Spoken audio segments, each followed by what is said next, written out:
Howie, the boys are back. I just want to be the Bill Walton of this podcast, to be honest. Two. That was a nice move by Pipkins, taking it right to the rack himself. Wide open three, left wing, and it's good. Nylon, the dunk likes that, Matt. A three from the right side, and it's good! Lawan Pipkins, the man, yet again. Hello and welcome to The Flex. I'm Matt St. Jean, joined as always by Joe Howie. Joe, if you want to say hi. Hey guys. And special guest, Jack Riccio. Jack used to broadcast with us. He was the guy that brought me into the fold at WDOM. He was the WDOM sports director while I was there. And we've done a number of Big East tournaments together. Jack, welcome to the show. Thank you, Matt. It's great to be back and not representing the school anymore, but still an alumni. I promise I donate sometimes. But they definitely do you donate on Giving Tuesday, Jack? I would, if Giving Tuesday means giving to 5-star prospects, then yes, I will do that. I will invest in that. Do you tweet at Kreutz? Not yet, but I might start. I might start doing that.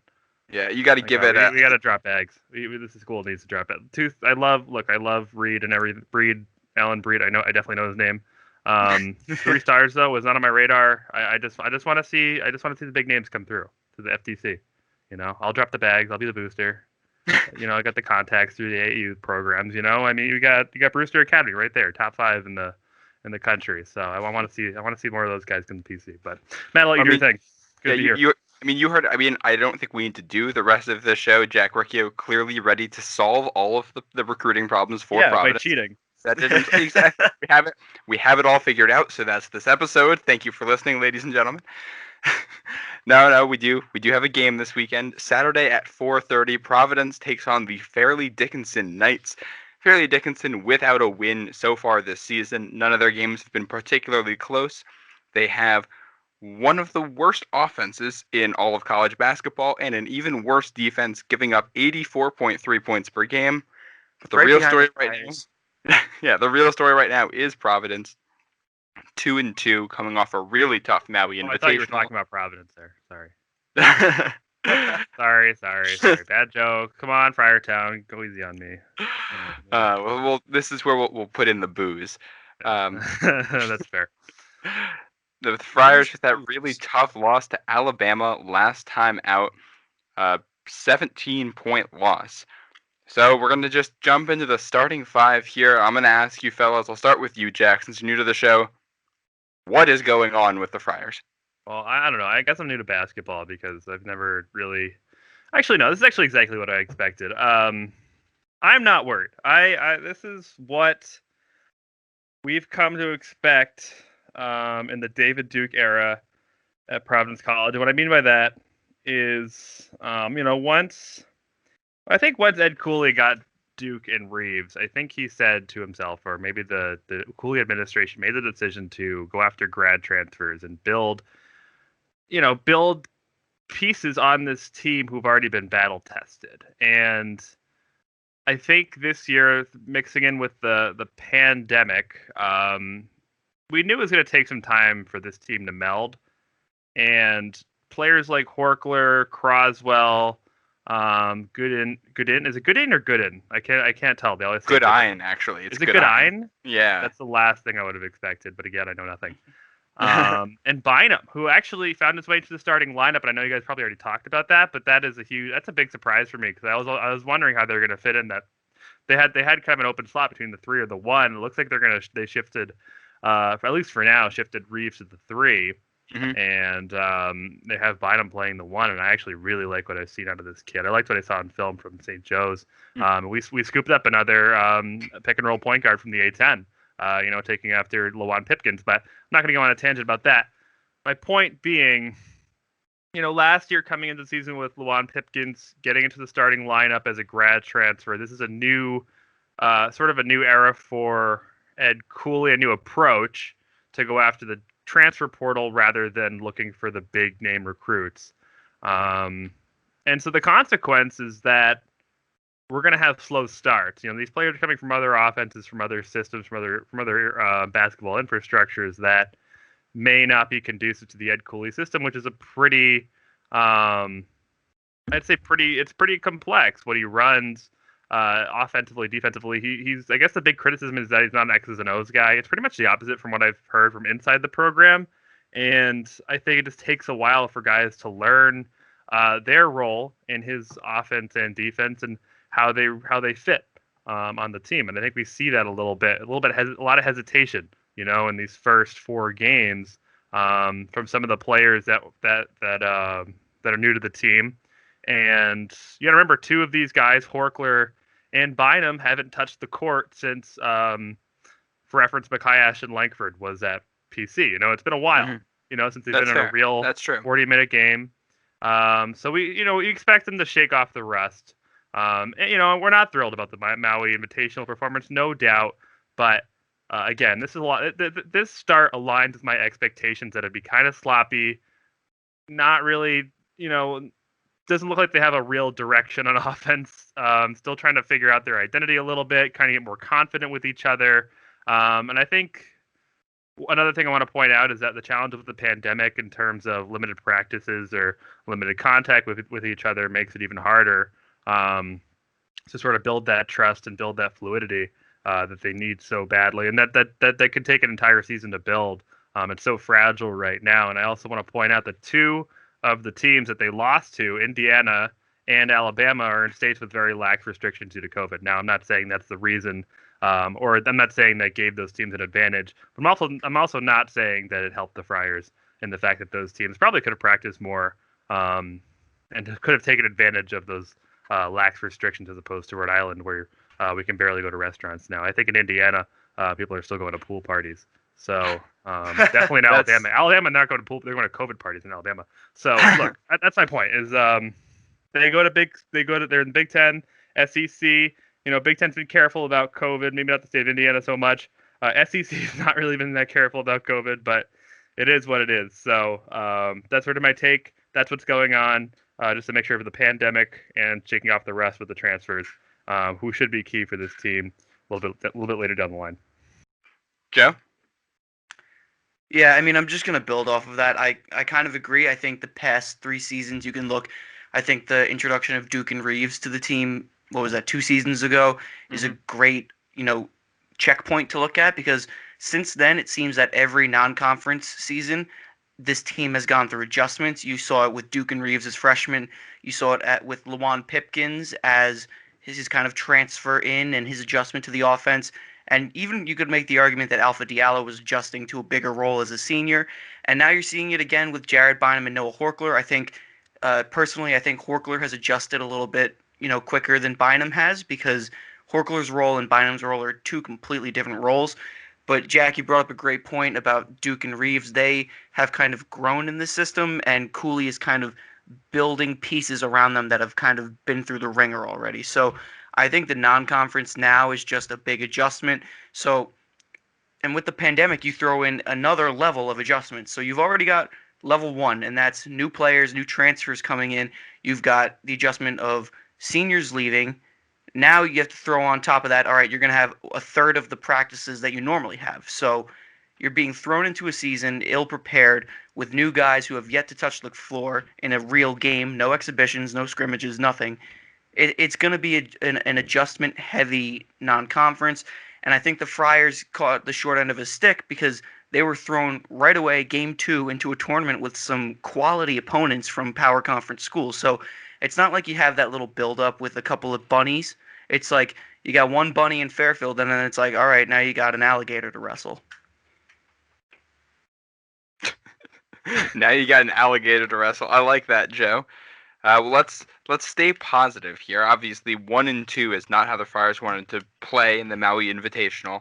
But what's the biggest positive thing Providence can take away from that? We'll go right back to you, Joe. The biggest thing is the biggest person on the floor, Nate Watson. I mean, last season he was sidelined for some time. I think it was close to 70 practices. He missed a handful of games. He didn't really start until the tail end of the season because of a sprained MCL. Now you look at him, it's like you wouldn't even know he was injured last season. He scored in double figures in each of the games that he's played. He's been a monster in the paint. I mean, breaking through double teams, just completely muscling his way to the rim. He has been the shining spot in what has been this hot and cold Friars team these first 4 games. Expect him to improve, especially as the rest of the team improves. I mean, I can't imagine him on a night when the team is hot. Forget it. He's going to put up 30 points. And Nate has definitely been a bright spot so far. What do you think, Jack? Yeah, I think definitely agree with that, Joe. And I also wanted to point out too that David Duke, as it stands right now, is shooting 47% from three, at the lone bright spot on a team that shot 10 for 56 from the perimeter during the Maui Invitationals. They're 17 for 72 all season, at an abysmal 23.6% mark. So David Duke can score from anywhere on the floor. He can facilitate. He can play. He plays very good defense, and the biggest thing for me is he hits a lot of free throws and he hits a lot of threes. So he's a weapon everywhere, and if he could draw some fouls and either in transition or some half court sets, if they're kind of reeling on offense, which is happening, he's someone who can really bring him back into a game and sort of even out the tempo if things aren't going their way. The only thing I would say about Watson too, and it's not a criticism of him, it's more so just I'm afraid they're going to overuse him. I think we saw that a little bit in the, similar to the 2018-2019 team where, they lost AJ Reeves to an injury and really didn't have a perimeter attack, and so went to Nate Watson almost every play. It felt like, at least starting with an entry pass. It got a little bit one-dimensional, and Nate comes into the season next year with a knee injury and struggles. So, he's only human, and anybody who's overused or that just kind of has to deal with that strain game in and game out. He's not Iron Man, and so I'm afraid they gotta manage his fatigue, they gotta manage his health, and keep him, limber, and just make sure they sort of regulate his touches. But right now he is red hot. He's been awesome. I love his game, and he's having a great senior season. I hope he can keep this up for the rest of the year. But if they sort of start to rotate in, let's say, I'm trying to figure out Croswell. That's what I was thinking of. Rotated him in a little bit more just to pick up some of the slack. Give Nate Watson a little bit more of a breather. I think that would be a smart move in the rotation going forward. But no complaints from Watson for sure.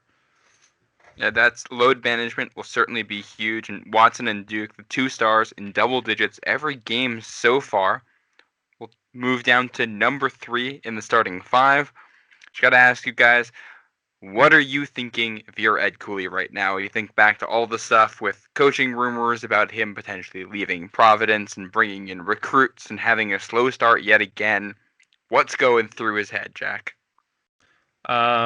I have not seen the rumors of him leaving Providence, but I think, Matt, you're the king of Ed Cooley leaving Providence rumors, so I'll leave that to you. What Ed Cooley is thinking right now is I wrote this down. How did Ha-Young Lee miss that open layup at the end? Referring to the Davidson game, because his team should be over 3 in the Maui's. If we're being honest, they were. If he finishes that layup, that game's over. They're not hitting another. Hitting a 2 to take the lead. Team that went, I think, 1 for 7 in the last 4 minutes. But nevertheless, I think he just this is what he this is his approach now. This is kind of going to plan. They have him right where they want him. They have the Big East right where they want him. They're going to be considered. They're going to be a little bit undervalued. They're going to be kind of snubbed, underestimated is the word I'm looking for. And I think Eddie Cooley kind of likes that, having a chip on his shoulder and building the team to bring them to a place that he wants them to go. The problem there is that he's dealing with a 13-game season, I think, right now. Right? I mean, I don't know if I counted that correctly. No, it's like 10 games right now, actually. I think 13 is the mark you have to hit to be eligible for the tournament. Yeah.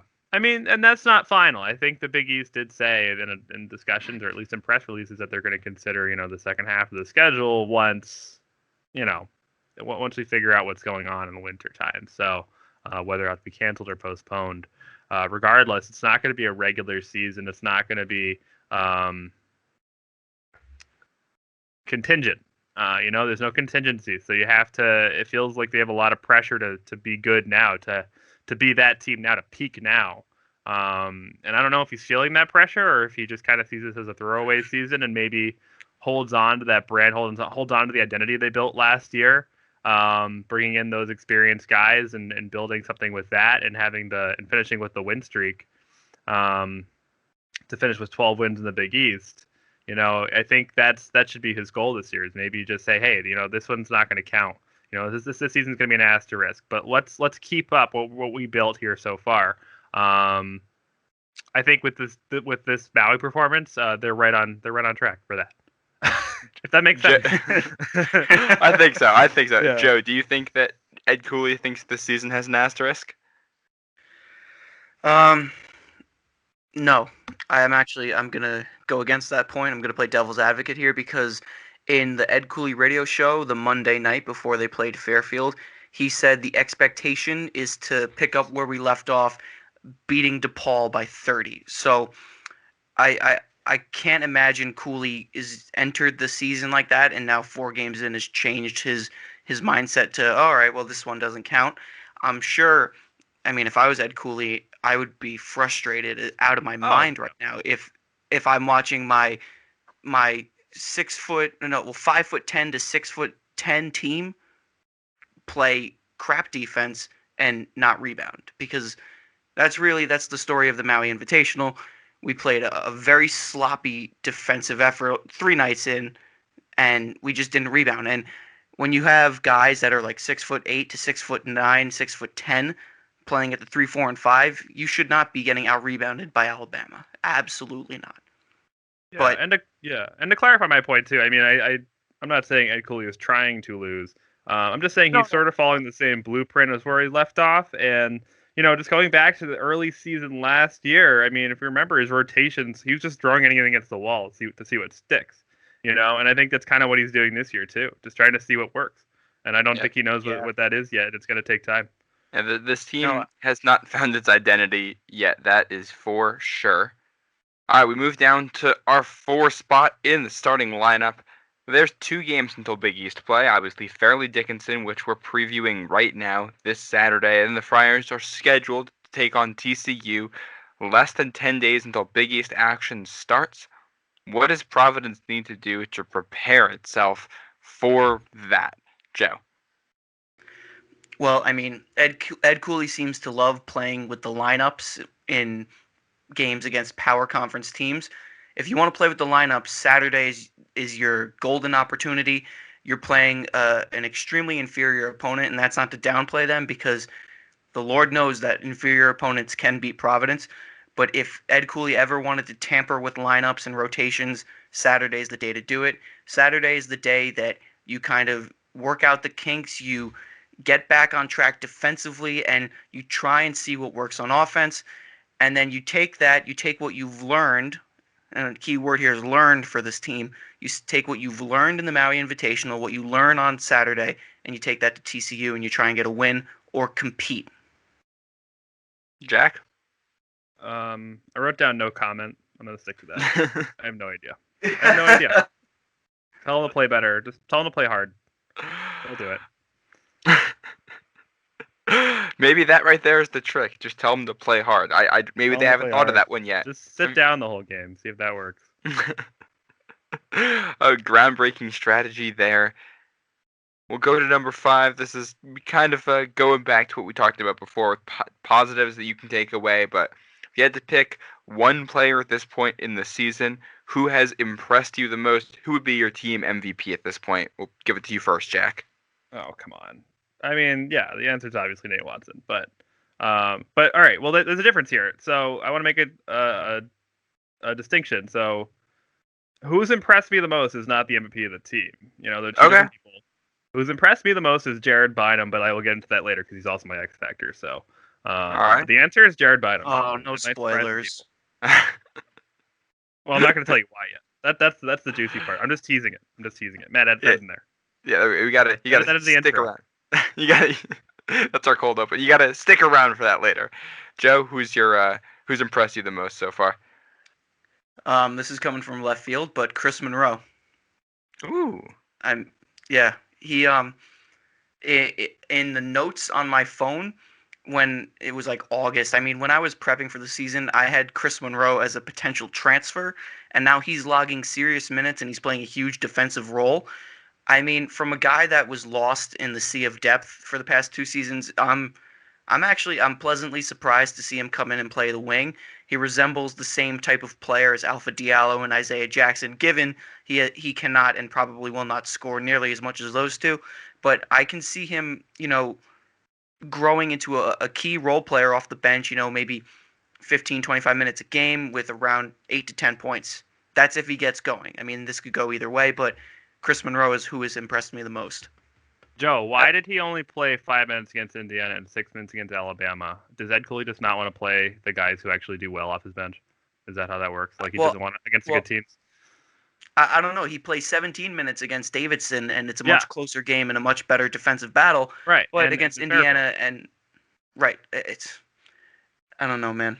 I don't have those answers. But that's exactly my thought process when I picked him. Yeah, I don't think anybody has those answers at this point. That'll round out the starting five. So it's time to go off the bench. Welcome you to this segment, Jack. We're going to give you each a minute or so to talk about a couple points that you want to bring up now that we're 4 games into this season. So, Jack, you've got a lot written down here in our notes. What do you want to talk about? I'll skip to the conclusion. All right, I started this by asking myself, does Ed Cooley own an agility ladder? There's a meaning to that. So, I mean, look, these losses can be traced to abysmal footwork. And, that's the biggest observation I had. I watched that game during work against Indiana. There's no boxing out. Why don't they box out? It's really simple. They just have to slide in front of the guy. And that kind of goes on Reeves and Duke a little bit, too, because there's a lot of guys from the point coming in and scooping up those offensive rebounds, getting those second chances for Indiana. But against Bama, it was everybody. It was against Bama, it was everybody. There's nobody's aggressive, nobody's tenacious on the boards, and Bama just wanted it more. I mean, this is a 62nd tallest team in the nation right now, and Bama is only in the 48th. It should have been a pretty even battle in terms of rebounding. They're rebounding like they're the least tall. Or some would say the shortest team in the nation. This is bad, and so I'll chalk it up to a lack of effort, a lack of footwork, a lack of just practicing or wanting to take care of the fundamentals. Ed Cooley is someone who really focuses on the fundamentals and defense and hustle plays, and this is totally completely the opposite of what you'd expect from a Providence team, and they really have to step it up if they want to win any games. They have to play the hardest 40 minutes, and they have to make all of those effort plays die for loose balls and get up on the boards if they really want to be the team that they're slated to be. I will say offensively, I feel good. They're very good at taking care of the ball. Great turnover ratio, and they'll be very dangerous if they get into transition opportunities more. So like I said, they need to be more aggressive around the ball, force more steals and fast break opportunities. But again, that starts with grabbing those boards, playing with more effort, more tenacity on the defensive side. I just don't think we've seen it. And I think they're just too. I don't know why they're trying to conserve. It feels like they're trying to conserve energy and just not make a mistake. They can't be afraid to do that because this team could be a really awesome. They could be really awesome in the outlet. And tiring out other defenses as their free throw shooting is really good too. So there's a lot of positives. They just have to be more confident, and they have to stop being afraid to make mistakes on the defensive side. That's killing them. And somebody's got to go run to Dick's and grab an agility ladder for Ed Cooley. Yeah, I said, that's my second contribution. You don't think they have one at the Ruane Friar Development Center? It doesn't seem. Well, I don't know. They spent a lot of money building the building. I don't think they had the extra money for the agility ladder. I don't know. I think what they did is what they've done for all whatever minutes of their practice, whatever it is, 2 or 3 hours, is they just stand around in a half court set and check up threes and just miss. And then I think. I don't know. I think Ed Cooley gives a motivational speech, and that's how it feels like how they're practicing. That's the way they play. So if they're practicing shooting at practice the way we've seen so far, I'm just saying they're thinking too much. I'd be shocked. They're too soft right now. They got to play more physical, and they got to play that brand of basketball if they want to do anything. I don't think you're wrong at all. I think you said a lot of correct things about the team right now. Joe, what do you have to add to that? Okay, so I lost my train of thought, but it's back.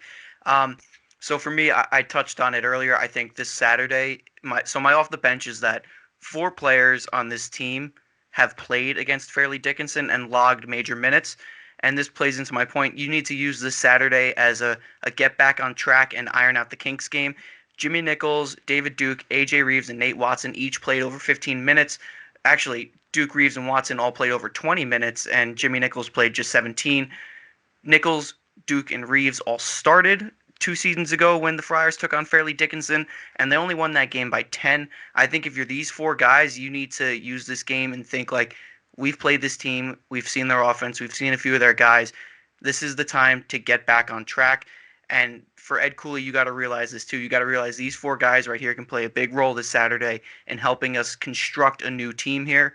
I mean, he tried to do it against Indiana, and he tried to do it against Alabama. 2 power conference teams, that's not when you build your team. You build your team against Fairfield, against Davidson, against Fairleigh Dickinson, and then you let it all mesh together for TCU right before you enter the Big East. So I think these 4 guys, these returners, you can throw Chris Monroe into the mix too. Those 5 guys really need to set the example this Saturday. That's for sure. And I think Duke, Reeves, Watson is the thing we've been hammering home all season long. This team is going to go as those 3 guys go. We'll head down to the X Factor section. Joe, who's the X Factor for the Friars this Saturday? I have 6. Go for it. I'm going to make this really short. Nate Watson, Greg Gant, Noah Horkler, Jimmy Nichols, Chris Monroe, Ed Croswell. The reason they're the X Factor is because they need to rebound the basketball. That's it. Jack, what's your X Factor? I put down, and I agree with that, Joe. Noah Horkler, by the way, is averaging close to 7 rebounds coming off the bench. So I just want to say that he's been awesome. I love Horkler. I love his game. I think his offense is going to develop really well. But my X factor is Jared Bynum, as I teased earlier. I think his floor right now, and the reason why I might be surprised with this answer is that he is 0 for 11 for 3 right now. But I will say this. I love his shot selection because I think the only 3s I've seen him take were open looks. They were open. You can't pass those up. I think he makes good decisions with the ball. He's very talented in the pick and roll, which I love point guards when they can be a good pick and roll ball handler. I'll say he's making good shot selections. They're just not following. They're not falling, and he's not finishing those plays the way the way they should be finished. And some of that might be a little bit shaking off the rust. Some of that might be a lack of talent right now. But other parts of that could just be unlucky. So he'll figure it out. He's going to be a really solid asset for this team in this offense. He'll provide a spark. I really like what I've seen in his game. He's aggressive. He's got a lot of moves to get to get penetration and attack the basket. And he doesn't look like the fastest guy out there, but he's got a great first step. And he's really difficult to defend for a lot of the other teams' backcourt. So just another piece of this offense that can make him really unique and really difficult to figure out if they get it all going.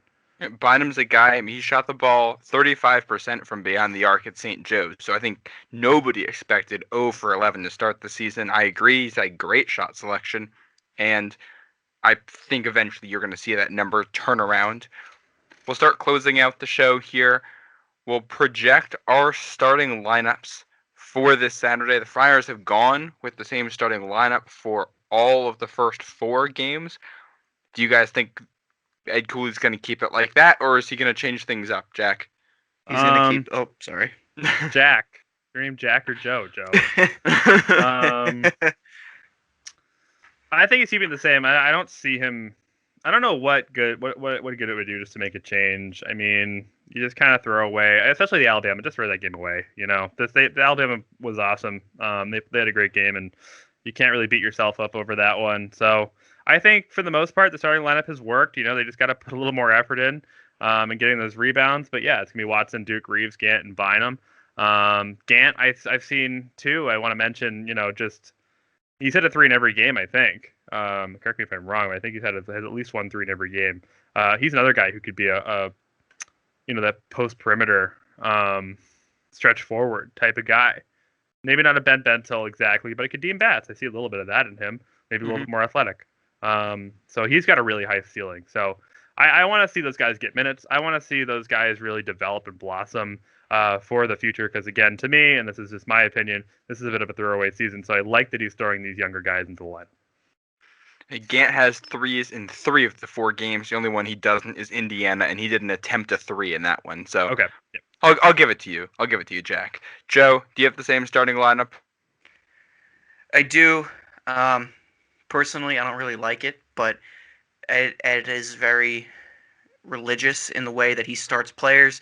He does it based off confidence, and right now, I mean, if I was on this team, my confidence would be hurting after, sneaking out of that tournament with a win. I think to bench any one of those guys would be a dagger right to the heart. Like, all right, we just did not play well 3 games straight, and you're benched out of the starting lineup. That screams it's your fault. So I don't think Ed is going to bench anyone. I think it's going to stay the same. I will say I think minute allocation and rotation is going to change 100%.